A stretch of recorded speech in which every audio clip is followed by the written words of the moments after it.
Tanganmu bebaskanku, kasih-Mu Tuhan pulihkanku, Yesus. Berikan tepuk tangan bagi Tuhan kita, haleluya. Silakan duduk Bapak Saudara. Terima kasih kepada tim New Life yang sudah menolong kita.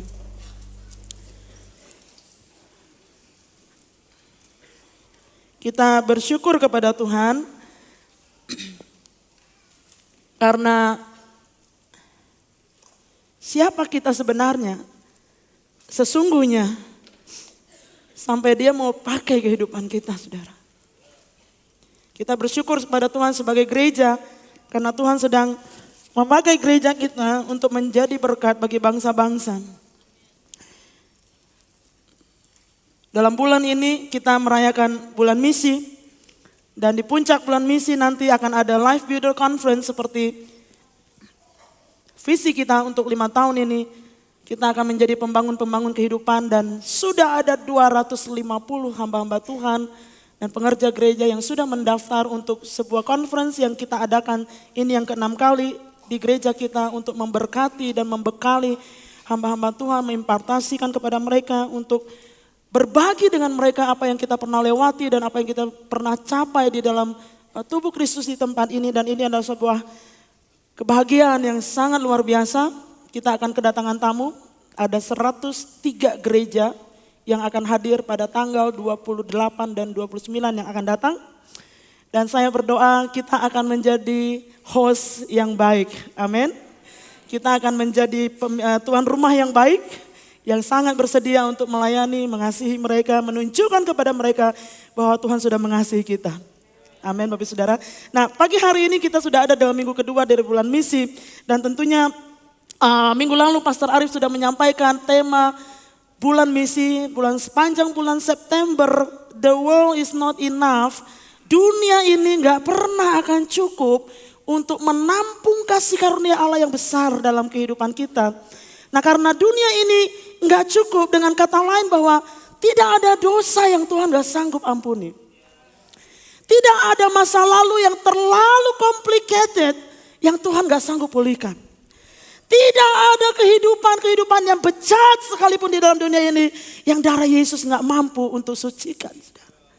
Saking besarnya kasih karunia Allah. Makanya firman Tuhan katakan betapa besarnya kasih Allah ke dunia ini. Sehingga dia katakan dalam kitab Yesaya pasal 1 ayatnya ke-18. Marilah, baiklah kita berperkara firman Tuhan. Sekalipun dosamu merah seperti kirmizi, akan menjadi putih seperti salju. Sekalipun berwarna merah seperti kain kesumba, akan menjadi putih seperti bulu domba. Begitu besarnya kasih Allah. Namun pertanyaan yang kita perlu renungkan pada pagi hari ini. Apakah gereja secara individu maupun secara tubuh Kristus. Sebagai orang-orang yang sudah diampuni. Orang-orang yang sudah ditebus. Berusaha. Berdoa. Mendanai. Supaya kasih ini bisa sampai ke segala penjuru bumi. Apakah gereja sebagai agen keselamatan Tuhan di atas muka bumi ini memikirkan, merencanakan dan belajar untuk melihat kesempatan-kesempatan di mana kasih Allah bisa dimanifestasikan. Saudara, kita perlu belajar untuk melihat perkara-perkara yang paling Tuhan peduli. Perkara-perkara yang miris buat hati Tuhan. Perkara-perkara yang buat Tuhan sedih. Perkara-perkara yang membuat Tuhan sukacita. Apa yang membuat Tuhan paling bangga dengan kehidupan kita. Apa yang membuat Tuhan paling tersentuh dengan kehidupan kita. Apa yang paling membahagiakan Tuhan yang kita sebagai gereja harus lakukan. Belajar melihat perkara-perkara yang melampaui cuma kebutuhan kita sendiri. Belajar melihat bahwa saya bekerja hanya untuk memenuhi kebutuhan saya. Belajar untuk melihat bahwa pengampunan Yesus bukan cuma untuk diri saya tetapi untuk orang lain juga. Untuk itulah kita dipanggil. Kenapa? Karena datang dari mata turun ke hati, saudara-saudara. Berkali-kali di dalam Alkitab Injil diceritakan bagaimana Yesus tergerak oleh belas kasihan ketika dia berjalan di tengah-tengah orang banyak, ketika dia melintasi desa, ketika dia melintasi kota, ketika dia melihat orang-orang ribuan yang sedang kelaparan dan ini jam makan, dia tergerak oleh belas kasihan. Makanya penglihatan kita menjadi penting. Amin, Bapak Saudara. Melihat seperti Yesus melihat.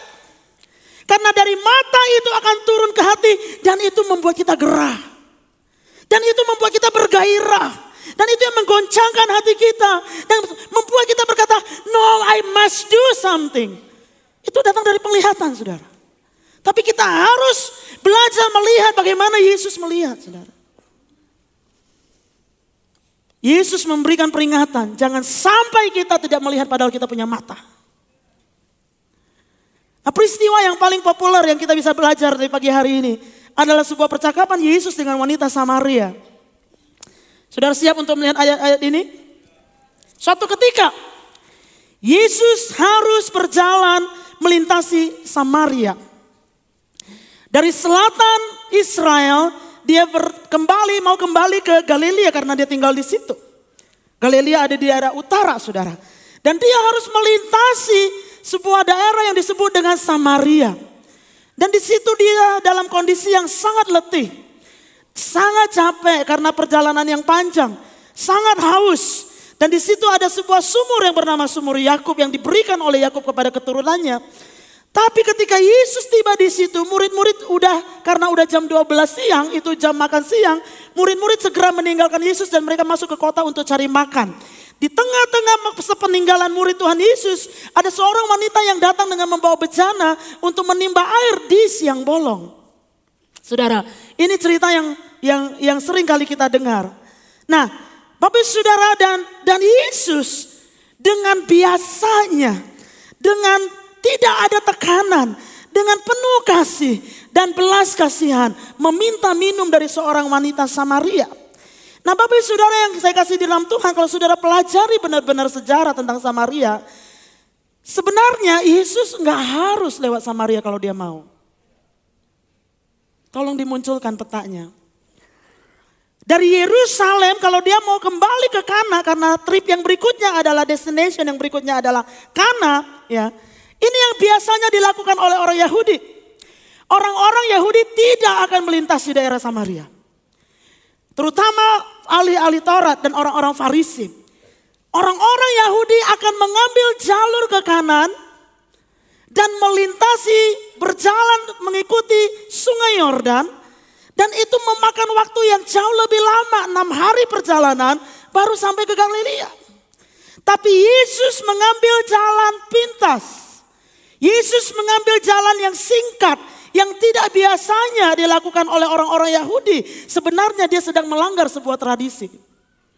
Kenapa orang-orang Yahudi tidak mau melewati Samaria?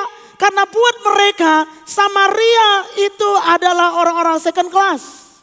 Buat mereka orang-orang Samaria itu adalah orang-orang yang gak layak terima kasih karunia Allah. Buat Samaria, buat orang-orang Yahudi, orang-orang Samaria itu orang-orang yang gak layak untuk diampuni. Mereka adalah orang-orang yang sesat.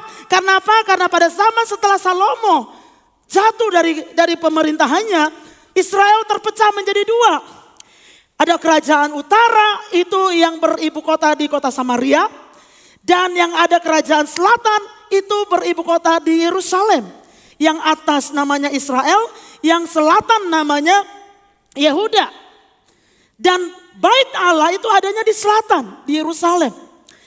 Nah, karena orang utara dari Israel tidak bisa menyeberang ke selatan karena mereka bermusuhan, itu menyebabkan mereka mendirikan sebuah bait suci yang mirip kudusnya, yang sama kudusnya dengan yang ada di Yerusalem. Dan itu yang menyebabkan kenapa orang-orang Samaria dianggap penyembahannya sesat, selain karena pernikahan campur yang terjadi di sana. Dan ini Yesus lakukan, dia melintasi kota Samaria. Jadi buat orang Israel gak boleh bersentuhan sama orang Samaria. Mereka second class. Orang-orang Samaria adalah korban rasisme di zaman Tuhan Yesus. Tapi Yesus mengambil sebuah resiko. Dia jalan melintasi daerah Samaria. Saudara, bukankah ini yang sering kali kita lihat hari-hari ini? Kalau lagi nggak suka, aku rela jalan lebih jauh daripada berpapasan sama dia. Daripada mesti lewat depan rumahnya, aduh, amit-amit deh, gua mendingan mutar, nggak apa-apa. Daripada mesti melihat muka dia, aduh, mendingan saya duduk di paling ujung deh. Dia ada di mana? Ada di mana? Selatan, saya di utara aja duduknya. Dia dari live mana ya? Oh, saya pindah aja deh. Bukankah itu yang kita lakukan untuk menunjukkan permusuhan? Bukankah itu yang kita tunjukkan ketika kita menunjukkan bahwa saya nggak suka? Bukankah itu yang kita lakukan untuk menunjukkan diskriminasi? Engkau tidak lebih kudus daripada aku lebih baik dari kamu. Itu yang terjadi pada saat itu, Bapak Saudara. Tapi wanita Samaria, singkat cerita, memiliki percakapan dengan Yesus sepeninggalan murid-muridnya. Tuhan membuat sebuah skenario yang sangat luar biasa. Karena kalau murid-muridnya ada di situ pasti digrecohin Yesusnya. Sama dengan ketika anak-anak kecil mau datang kepada Yesus. Udah, pinggir. Jangan ganggu Yesusnya. Itu mungkin akan terjadi dengan wanita Samaria kalau ada Yesus, kalau ada murid-muridnya di situ. Yesus membuat banyak pelanggaran sebenarnya, tanda kutip pelanggaran saya sebut itu. Kenapa? Melintasi daerah orang Samaria nggak mau dilakukan oleh seorang Yahudi. Apalagi berbicara sama seorang Samaria. Udah bicara wanita lagi, saudara-saudara. Udah wanita minta minum dari dia. Aduh, nggak banget gitu, saudara-saudara. Tapi dari percakapan itu, wanita Samaria menemukan, hey, this is what we have been waiting for. Orang-orang Samaria dan orang-orang Israel sampai hari ini sedang menantikan Mesias. Tapi wanita Samaria ini, saudara, dia berkata, bukankah dia Mesias? Dia mulai menemukan puluhan tahun, bahkan ribuan tahun sejarah dalam bangsanya. Hari ini dapat jawabannya, saudara. Dan singkat cerita, dia diselamatkan oleh Tuhan. Saudara-saudara, dan apa yang terjadi ketika dia diselamatkan oleh Tuhan? Kita mulai dengan ayat 28 dari Yohanes pasal yang keempat. Ada begitu besar sukacita dari wanita ini karena dia menemukan Yesus. Dan Yesus menjanjikan air hidup. Saudara, Yesus itu sangat luar biasa. Dia bicara dari apa yang ada di depan matanya. Wanita itu sedang mencari air. Dan dia bilang, kalau engkau minum dari aku, maka air mengalir dalam hidupmu. Bukan lagi engkau perlu cari air, saudara. Dia sedang berbicara tentang perkara rohani. Saudara lihat itu. Dan wanita ini begitu bahagia. Kenapa? Karena all this time pergi ke sumur untuk ngambil air itu sebuah pergumulan buat dia. Tapi Yesus menjanjikan air hidup, saudara-saudara. Dan di situ dia mengalami sukacita yang besar. Maka dikatakan, maka perempuan itu meninggalkan tempayannya di situ. Lalu pergi ke kota dan berkata kepada orang-orang yang di situ, mari lihat. Di sana ada seorang yang mengatakan kepadaku segala sesuatu yang telah kuperbuat. Ajaib. Mungkinkah dia Kristus atau Mesias itu? Maka mereka pun pergi ke luar kota lalu datang kepada Yesus. Sementara itu murid-muridnya mengajak dia, katanya, Rabi, makanlah. Akan tetapi ia berkata kepada mereka, padaku ada makanan yang tidak kamu kenal. Maka murid-murid itu berkata ke seorang kepada yang lain, adakah orang yang telah membawa sesuatu kepadanya untuk dimakan? Kata Yesus kepada mereka, makananku ialah melakukan kehendak Allah. Kehendak Dia yang mengutus aku dan menyelesaikan pekerjaannya. Bukankah kamu mengatakan 4 bulan lagi tibalah musim menuai? Tetapi aku berkata kepadamu, lihatlah sekelilingmu dan pandanglah ladang-ladang yang sudah menguning dan matang untuk dituai. Sekarang juga penuai telah menerima upahnya dan mengumpulkan buah untuk hidup yang kekal. Sehingga penabur dan penuai sama-sama bersuka cita. Sebab dalam hal ini benarlah peribahasa, yang seorang menabur dan yang lain menuai. Aku mengutus kamu untuk menuai apa yang tidak kamu usahakan. Orang-orang lain berusaha dan kamu datang memetik hasilnya. Dan banyak orang Samaria dari kota itu telah menjadi percaya kepadanya. Karena perkataan perempuan itu yang bersaksi, ia mengatakan kepadaku segala sesuatu yang telah kuperbuat. Ketika orang-orang Samaria itu sampai kepada Yesus, mereka meminta kepadanya supaya ia tinggal pada mereka, dan ia pun tinggal di situ 2 hari lamanya. Bukan cuma ngomong sama orang Samaria, tinggal di rumah orang Samaria. Dan lebih banyak lagi yang menjadi percaya karena perkataannya. Dan mereka berkata kepada perempuan itu, kami percaya, tetapi bukan lagi karena apa yang kau katakan, sebab kami sendiri telah mendengar dia dan kami tahu bahwa dialah benar-benar juru selamat dunia. Saudara bisa bayangkan betapa hebohnya kota itu pada hari itu. Wanita ini yang diselamatkan oleh Tuhan pada akhirnya meninggalkan tempayannya dan dia pergi ke kota untuk ngomong. Kalau dalam bahasa aslinya dia pergi dan berkata kepada orang-orang yang ada di kota, "Hei, mari lihat Yesus." Saudara-saudara, kata berkata, telling, bukan cuma kata ngomong gitu doang, tapi ada beberapa yang disebutin namanya. Artinya apa? Ada komunitas dia di situ. Dan itu yang dilakukan. Dan dari cerita ini kita bisa belajar ada dua cara melihat sebenarnya. Pertama, cara melihat Yesus, dan ini yang kita mau. Cara melihat Yesus. Nah, Yesus secara fisik memang melihat seorang wanita. Dan saya yakin wanita itu gak jelek-jelek banget. 6 laki-laki mau sama dia. Ya kan? Secara fisik Yesus melihat seorang wanita Samaria dengan gendongannya adalah bejana untuk mengisi air. Namun sekalipun ada jurang antara Yahudi dan Samaria, permusuhan antara bangsa karena sejarah kehidupan yang pahit, tempat ibadah yang berbeda, satu di Yerusalem, satu di Gerasim, dan juga status sosial dan moral yang sangat rendah di dalam mata masyarakat. Najis menurut banyak orang pada masa itu wanita ini. Tetapi Yesus memandang Samaria berbeda. Yesus tidak melihat Samaria sebagai kota yang harus dikutukin. Yesus tidak melihat bahwa Samaria adalah second class orang-orang Samaria. Yesus tidak melihat bahwa mereka adalah orang yang tidak boleh dan tidak pantas untuk dikasihani, saudara-saudara. Samaria sangat istimewa di hatinya Yesus. Apa buktinya? Dalam pengajarannya, Yesus memakai kata Samaria. Orang Samaria yang baik hati. Lukas 17 mencatat ada 10 orang sakit kusta yang disembuhkan oleh pelayanan Tuhan Yesus. Yesus menyembuhkan mereka. Dan dari 10 ini cuma 1 yang kembali untuk bilang thank you sama Yesus. Dan orang itu orang Samaria. Dan ketika Yesus naik ke surga, dalam kitab Kisah Para Rasul pasal 1 ayat 8 dicatat di situ bahwa engkau akan menjadi saksiku kalau Roh Kudus turun ke atasku di Yerusalem, Samaria, Yehuda sampai ke ujung bumi, sudah Yudea sampai ke ujung bumi. Samaria again disebutkan. Jadi Samaria mendapat tempat yang spesial di hati Tuhan.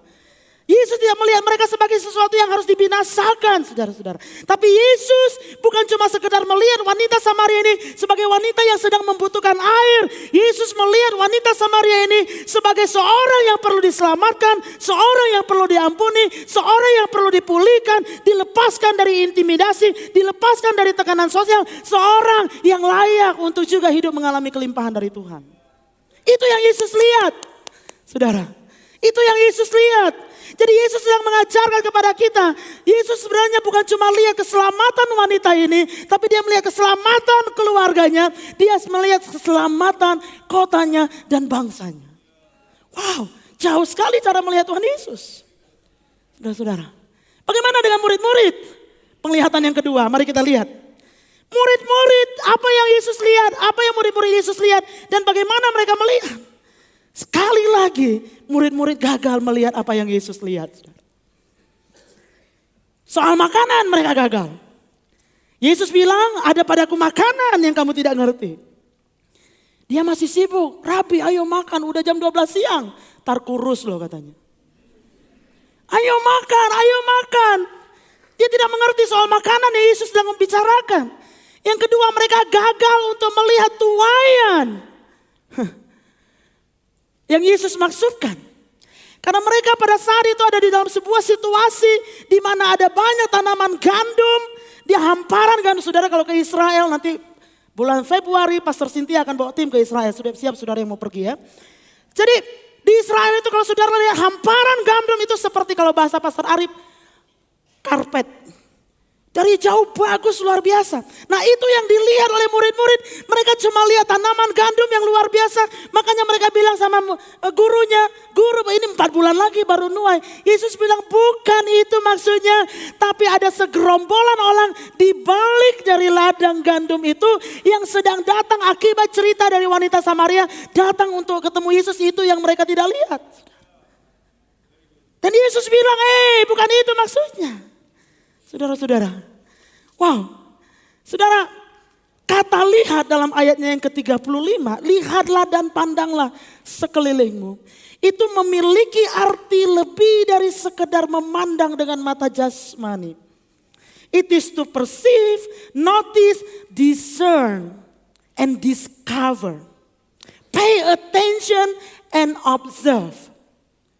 Melihat bukan cuma dengan mata jasmani, tapi melihatlah dengan roh kita. Melihatlah dengan ketajaman hati nurani kita. Melihatlah dengan peduli. Cuma sayangnya kita sering salah peduli. Maksudnya Yesus, jangan lihat cuma bajunya doang. Warna gak matching. Lihat tasnya, KW berapa itu? Gak mungkin dia bisa beli yang asli. Lihat, kok make upnya begitu amat? Ya, ke gereja pakai sendal jepit, maaf ya. Bukan menginsult saudara yang pakai sendal jepit, no. Maksudnya Yesus bilang, jangan lihat cuma itu doang. Dan keluar mulai penghakiman. Karena keluar penghakiman di dalam hati kita, we'll never see like Jesus sees. Karena kita terlalu melihat fisik. Tapi apa yang Yesus katakan, Yesus sedang berkata, ada perkara-perkara yang lebih tinggi dari hal-hal yang fisik. Ada perkara-perkara yang kekal, karena bahwa manusia tidak hidup dari roti saja. Tuhan ingin mata kita tertuju padanya lebih daripada sekedar perkara dunia ini. Amin Bapak Saudara. Nah, tapi ada penghalang-penghalang. Kalau kita pelajari perikop ini, cerita ini. Ada yang menghalangi kita melihat seperti Yesus melihat. Apa itu? Yang pertama value atau nilai. Do you value people? Apakah orang berharga buat kamu? Apakah orang punya nilai yang tinggi buat kamu? Apakah seseorang itu, dia bukan binatang loh. Saya agak terganggu, sorry pecinta dog, anjing. Anjingnya sakit dimasukin ke Facebook. Anjingnya mati dia nangis di Facebook. Ya, saudara, bagaimana dengan tetangga kita yang meninggal dan gak kenal Tuhan? Karena yang perlu masuk yang perlu masuk surga itu tetangga kita, bukan anjing kita.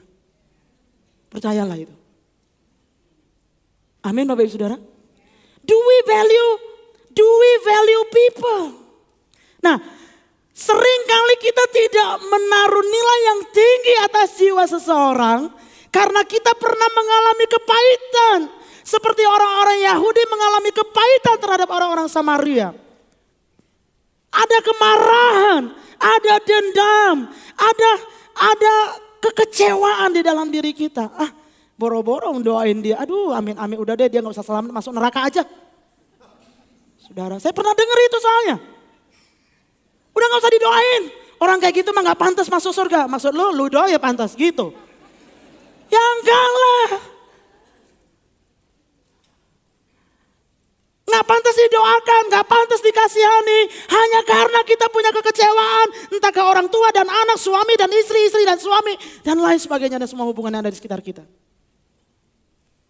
Do we value people like Jesus do? Seperti Yesus mengasihi. Seperti Yesus melihat bahwa dia adalah jiwa yang perlu diselamatkan. Karena tanpa keselamatan dia masuk dalam neraka yang kekal. Yesus melihatnya seperti itu. Yesus melihat wanita Samaria ini perlu dibebaskan. Gak enak hidup dalam persembunyian. Amin saudara. Orang ini perlu dimerdekakan saudara. Tapi seringkali karena pengalaman buruk kita dengan orang-orang di sekitar kita. Entahkah itu keluarga, entahkah itu ex-classmate atau mantan.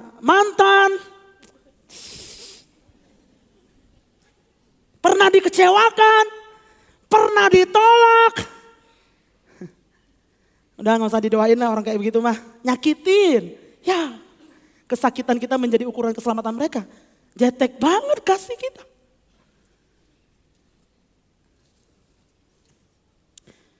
Yang kedua Bapak Ibu Saudara, apa yang menghindari kita melihat apa yang Yesus lihat? Kita punya rencana dan kita punya agenda. Wanita ini punya agenda. Makanya dia bawa bejana. Agenda dia adalah hari itu jam 12 siang dia harus ke sumur Yakub dan menimba air. Harus jam 12 siang setelah airnya penuh cepat-cepat pulang. Jalan secara sembunyi-sembunyi jangan dilihat oleh banyak orang. Karena sudah capek dengan hinaan orang, itu agendanya Bapak Ibu Saudara kasih dalam Tuhan. Tapi firman Tuhan menjelaskan dalam ayat 28 tadi dikatakan bahwa setelah dia mengalami kasih Tuhan yang besar dalam kehidupannya, ditinggalinya. Kenapa dia tinggalkan? Karena dia tahu dalam hatinya masih banyak orang-orang seperti saya di dalam sana. Masih ada keluarga-keluarga yang hidup dalam perzinahan. Masih ada orang yang membutuhkan air yang Yesus tawarkan untuk aku. Masih ada orang-orang yang perlu dikasih tahu, yang perlu dipulihkan daripada dosa dan kebiasaan lama. Hei, aku gak mau kehilangan kesempatan ini. Aku harus tinggalkan bejanaku. Yang penting mereka dengar. Saudara lihat, dia harus meninggalkan agendanya. Seringkali kita merencanakan ini dan itu dan lain sebagainya. Tapi seringkali Tuhan harus menggoncangkan rencana kita. Untuk sebuah kepentingan yang lebih besar. Amin Bapak Saudara. Nyaman gak? Enggak. Aduh, dulu hari Selasa bebas. Mau tonton sinetron, ya dari seri 1 sampai seri 45, boleh gak masalah. Sekarang mesti live group. Mesti WPDA. Apalagi lagi belajar untuk jadi orang tua rohani. Aduh, malam minggu, malam yang kutunggu-tunggu. Sekarang kudu live youth. Dulu saya bisa begini dan begitu. Tuhan mulai menggoncangkan. Kenapa? Karena ada kepentingan yang lebih besar. Ada jangkauan yang lebih luas. Saya ceritakan ini Bapak Ibu Saudara. Tadi pagi di umum 1. Tuhan goncangkan agenda saya. Sampai hari ini Tuhan sering kali menggoncangkan agenda saya. Tahun 1992 waktu saya kena malaria. Dan sembuh secara ajaib tanpa dirawat di rumah sakit. Sakitnya enggak sebentar, 1,5 bulan. Tapi Tuhan sembuhkan. Tuhan kasih penglihatan, Tuhan kasih panggilan di situ. Dan di situ saya bernazar, saya akan sekolah Alkitab. Tapi hati saya sukacita juga karena awalnya papa saya bilang oke. Sekolah di Jakarta waktu itu mau kuliah Bapak Saudara. Dan saya sudah berpikir kalau saya kuliah, saya akan sambil kerja. Bukan untuk membiayai kuliah saya karena kuliah pasti dibayarin papa. Tapi sekolah Alkitab belum tentu dibayarin papa.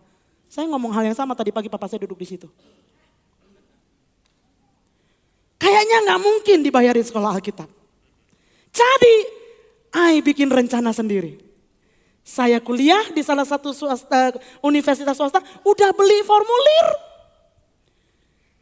Tiba-tiba 1 minggu sebelum semea saya selesai, papa saya atas pengaruh cihu saya nomor 2 di Singapura bilang begini, udah kamu gak jadi ke Jakarta deh, Jakarta rawan buat anak perempuan kalau dari daerah ngomongnya begitu saudara. Jadi akhirnya udah kamu ke Singapura aja ikut sama Cici saudara. Dan waktu saya di Singapura, saya marah sama Tuhan. Kenapa saya marah sama Tuhan? Karena saya sudah punya rencana yang bagus. Bagus banget coba, mau cari kemana yang kayak begitu. Sekolah dibayarin papa, sambil kerja. Hasil kerjanya selesai kuliah mau sekolah Alkitab, itu maksudnya. Belum kenal BDSA sih waktu itu. Jadi saya sudah rencana.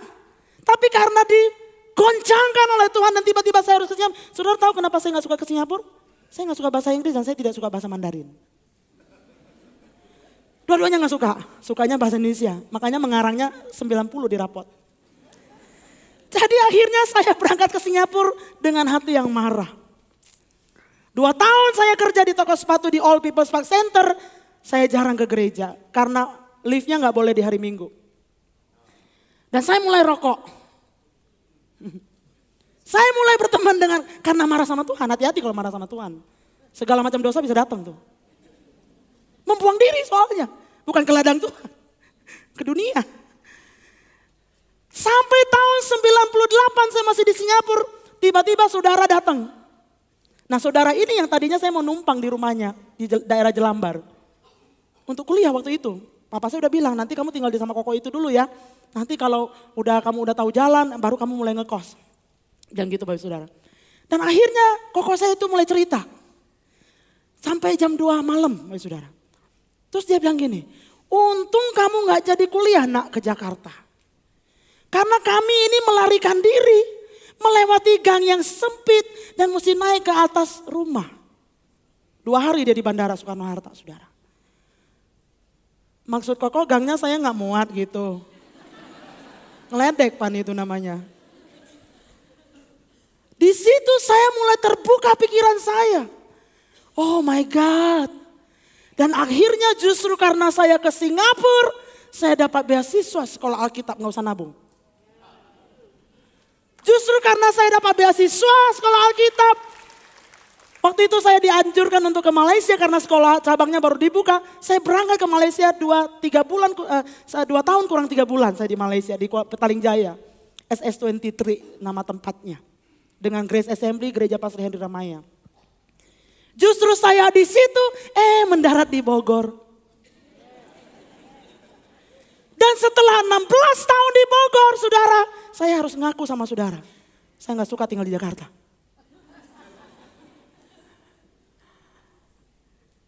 Percayakah kita bahwa Tuhan sanggup mengembalikan apa yang kita rasa hilang?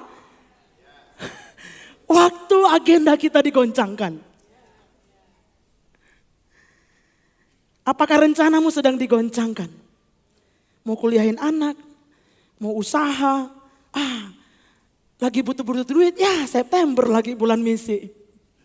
Ingat Ishak menabur pada saat musim kering. Dan Tuhan memberkati.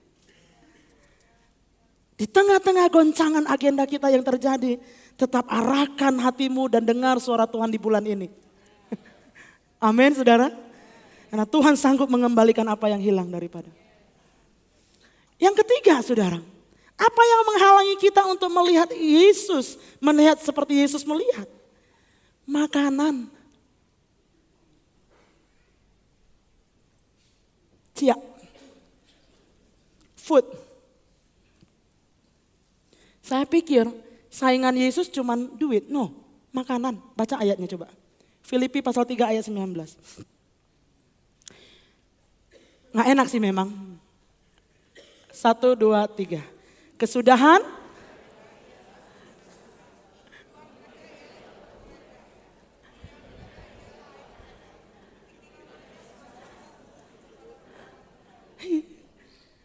Dan ada satu ayat menyebutkan bahwa makanan bisa menjauhkan kita dari Tuhan. Hati-hati dengan makanan. Sebenarnya lebih jauh makanan ini berbicara. Saudara lihat murid-murid. Mereka gak ngelihat orang Samaria itu sebagai orang yang perlu diselamatkan. Kenapa? Sibuk nyuruh Yesus makan. Ya Rabi makan. Rabi makan udah siang ini. Udah siang. Tahukah saudara bahwa hari itu Yesus gak makan siang? Hanya untuk keselamatan satu wanita. Yang pada akhirnya keselamatan satu kota. Amin saudara. Masalah kampung tengah seringkali membuat kita ada dalam perlombaan yang salah dalam kehidupan ini. Takut gak kebagian.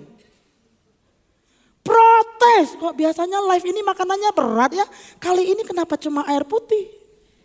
Saya mau kasih tahu air putih yang diberkati Tuhan. Benar ada ayatnya itu. Air putih pun diberkati sama Tuhan. Habis dibungkus-bungkus kenapa gua gak kebagian ya? Kita lupa bahwa kita datang untuk melayani yang punya rumah. Kita datang ke undangan karena kita menghormati yang mengundang kita. Bukannya marah-marah. Nggak setelah antrian, pas giliran saya, aduh jangan ambil itu, jangan ambil itu. Pas di depannya ngambil tinggal satu, ya. Nah kita mulai kehilangan konsentrasi.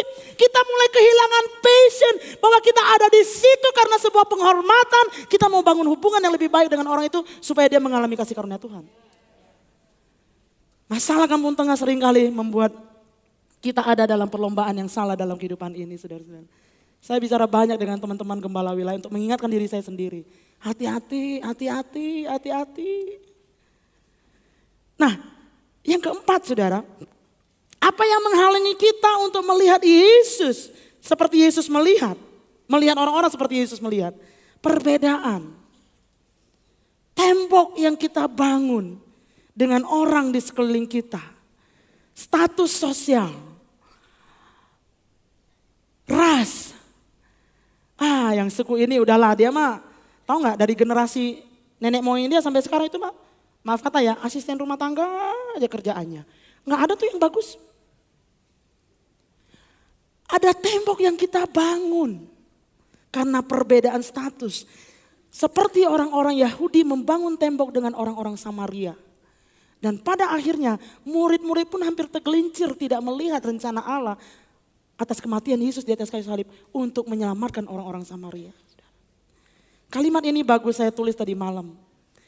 Terlalu kecil dampaknya jika Tuhan menyelamatkan dan memberkati kita hanya untuk diri kita sendiri. Terlalu kecil dampaknya jika Tuhan menyelamatkan dan memberkati kita hanya untuk diri kita sendiri. Mungkin Yesus gak perlu dicambuk. Mungkin Yesus perlu ditangkap aja. Masuk ke dalam penjara beberapa hari. Dia bisa tebus dosa kita untuk satu orang. Tapi karena dunia ini terlalu besar. Walaupun besar dunia ini, tetap tidak bisa menampung kasih Allah yang hebat atas kehidupan kita. Tuhan memberkati saudara. Mari tundukkan kepala dan berdoa. Biar firman-Mu berbicara kepada kami pada pagi hari ini. Tuhan, tak sanggup dunia ini menampung kasih-Mu. Terlalu besar. Oleh sebab itu kami tidak mau menjadi orang-orang yang egois di dalam dunia ini. Sehingga kami tidak melihat apa yang Yesus lihat. Saudara, sebelum kita mengambil perjamuan yang kudus. Dalam perjalanan hidup kita, ada banyak orang-orang yang Tuhan kirim di sepanjang perjalanan hidup kita. Ada keluarga kita, ada teman kita, ada relasi kita. Ada rekan kerja kita, ada guru-guru kita, ada murid-murid kita. Bahkan ada tukang sayur kita, ada langganan Gojek anak-anak kita. Ada langganan di toko kita, ada orang tua kita, ada anak-anak kita. Waktu kita melihat mereka, apa yang kita lihat? Waktu saudara ingat tentang perzinahan yang dilakukan oleh pasangan hidupmu, apa yang engkau lihat dari diri mereka? Engkau lihat dengan kebencian? Atau engkau melihat dia perlu kasih karunia Tuhan? Waktu engkau melihat anak-anakmu adalah anak-anak yang memberontak, apakah engkau berpikir kalau tahu dari kecil gua pencet aja biar mati? Atau dia adalah jiwa yang perlu diselamatkan, dikasihi? Bagaimana dengan orang-orang yang datang dan pergi dalam kehidupan kita? Yang membuat kita merasa lebih baik karena berkat-berkat yang mereka berikan kepada kita. Saya bicara juga dengan teman-teman hamba-hamba Tuhan. Hati-hati. Kalau jemaat-jemaat yang suka ngasih, jemaat-jemaat yang suka ngajak makan. Bukan jemaat-jemaatnya yang salah, bukan. Hati-hati dengan hubungan-hubungan itu. Jangan sampai perut kita jadi Tuhan kita. Mereka dihadirkan dalam kehidupan kita, siapapun mereka. Bukan untuk memperkaya diri kita. Tetapi supaya mengalami kasih Tuhan yang besar bagi mereka. Dan mereka dibangun kehidupannya lewat hubungan yang kita punya untuk kerajaan Allah. Roh Kudus, meteraikanlah firman-Mu dalam hati kami.